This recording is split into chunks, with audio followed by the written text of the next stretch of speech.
Welcome to this webinar created by a person living with persistent pain to help others living with pain. It's called Pain is More Complex Than I Thought. I've experienced pain from the moment I was born. For example, as a child, I fell off my bike and grazed my knee. As a teenager, I fell through a glass door, cutting my wrist. And as an adult, I experienced bumps, bruises and paper cuts. As well as injuries, I've experienced the pain of earache, toothache and a collapsed lung. Until recently, I associated pain with either a physical injury to my body or an illness. When the injury healed or I recovered from the illness, then the pain would go away. I grew up with little idea how complex the experience of pain really is. In the summer of 2008, I experienced a manual handling injury.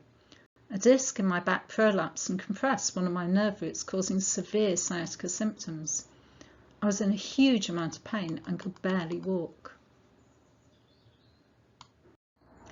Sitting down was excruciatingly painful, and altogether I was in a great deal of difficulty.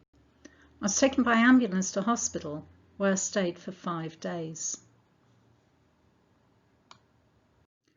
I was discharged from hospital with a variety of pain medications, including liquid morphine. I remained in excruciating pain. I could barely walk, was unable to sit down, couldn't dress myself, and was unable to stand long enough to shower. I was in a great deal of difficulty and distress. The pain medications weren't helping sufficiently. I didn't know where to turn for the help that I so badly needed. My pain was invasive and affected every aspect of my life. Following discharge from hospital, it took weeks before I could walk much further than a few metres, and much longer before I could sit for a few minutes. Despite these difficulties, I quite quickly returned to work, teaching young people with autism. I was fortunate that I was well supported and allowed to work flexibly. I tried to live the best life I could, but I was struggling. I needed strong pain medications to get me through the day, but the side effects were making me ill. I desperately needed support. I've been fortunate that I've been helped to understand my persistent pain condition and self-manage my pain by a skilled physiotherapist. I've learned that my experience of pain is unique to me and that there are a range of things that I can do in my daily life to reduce my experience of pain and to live well with pain.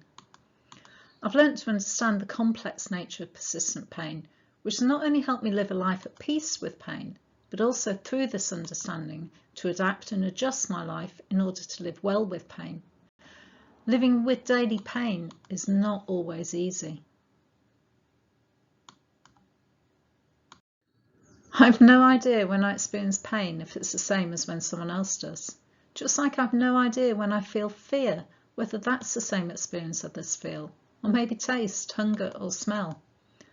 I don't think scientists agree on or even really know what pain is or how and why we experience it. Until science has more answers, I choose to simply think of pain as an unpleasant experience.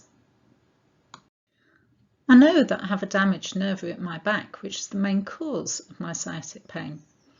If I had a magic wand and could completely repair that nerve root and injury site, then I'm fairly sure that my sciatic pain would disappear. But unfortunately, magic wands don't exist. I know that there are various physical triggers to my sciatic pain. For example, I know that sitting on a hard bench or chair will increase my pain, as will lifting anything heavy, standing still or walking a long way. My nerve root is sensitive and it becomes easily irritated. It's definitely a factor in my pain experience. For several years, I assumed that my damaged nerve was the only cause or factor of my experience of sciatic pain.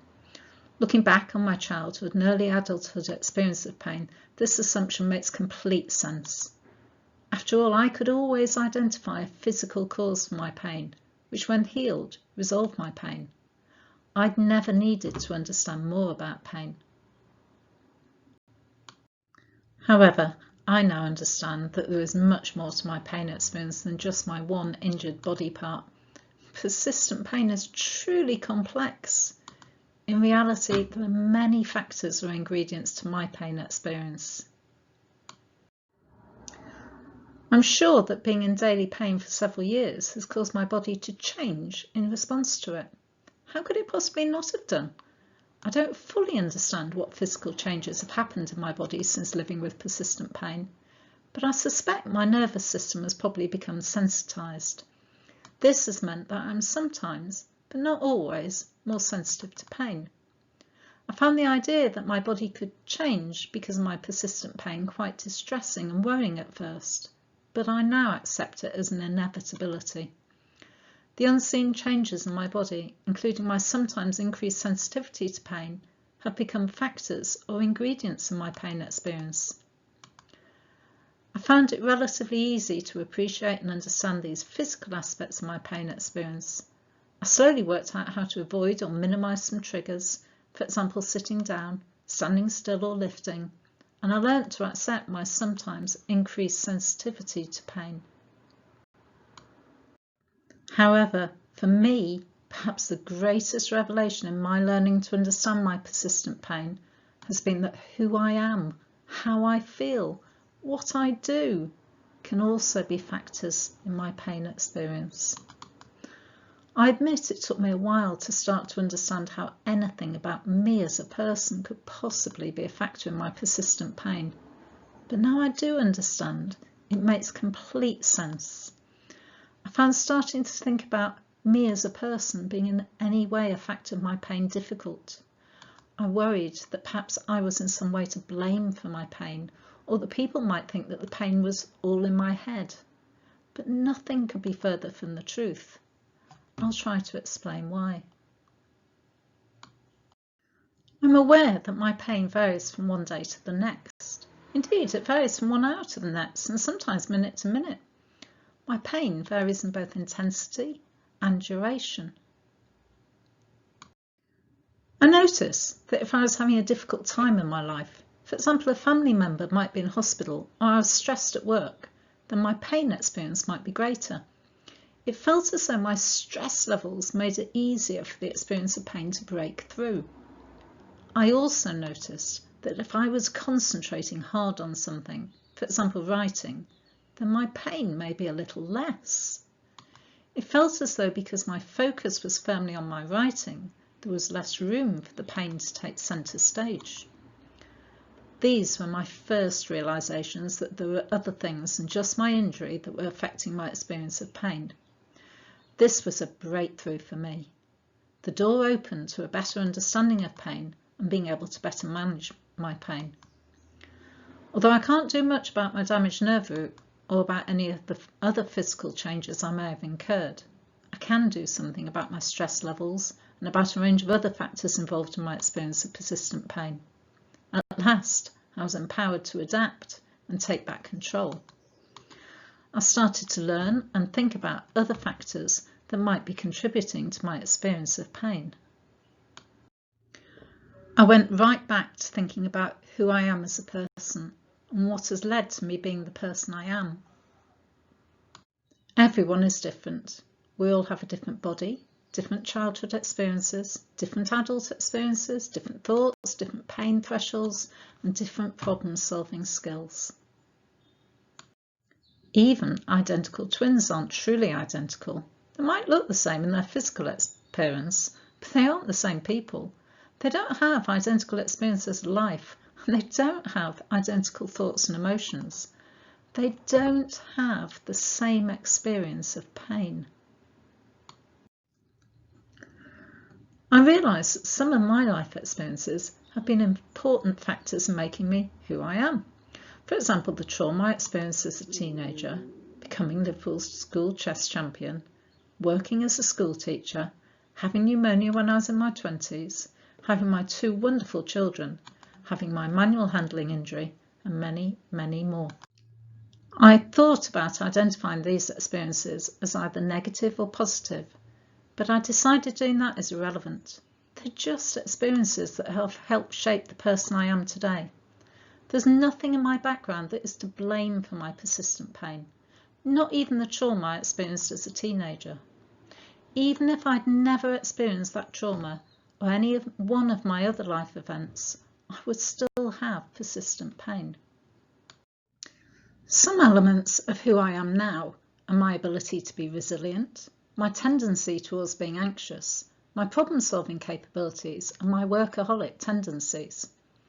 My resilience and my problem-solving capabilities help me to live well with pain, whilst my anxiety and workaholic tendencies are probably in some way negative factors to my experience of pain.